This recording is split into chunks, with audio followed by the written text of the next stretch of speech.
बिस्मिल्लाहिर्रहमानिर्रहीम। अस्सलाम वालेकुम।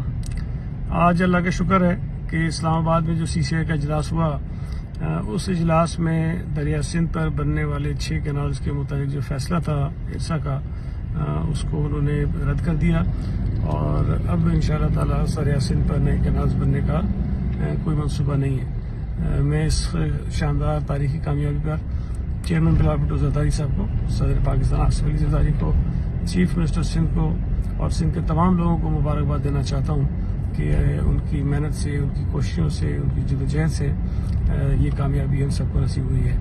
मैं तमाम पाकिस्तान पीपल्स पार्टी के अहदेदारों और कारकुनों से गुजारिश करता हूँ कि कल वज़ीर आला सिंध इस्लामाबाद से कराची आ रहे हैं और इंशाअल्लाह ताला सुबह 11 बजे वो एयरपोर्ट पर पहुँचेंगे, तो हम तमाम अवाम का शानदार इस्तकबाल करने जाएंगे। मेरी तमाम कारकुनों से, अहदेदारों से गुजारिश है कि भरपूर तादाद में कराची एयरपोर्ट पर पहुँचें और चीफ मिनिस्टर साहब की शानदार कामयाबी हासिल करने के बाद वापसी पर उनका इस्तकबाल करें। बहुत शुक्रिया।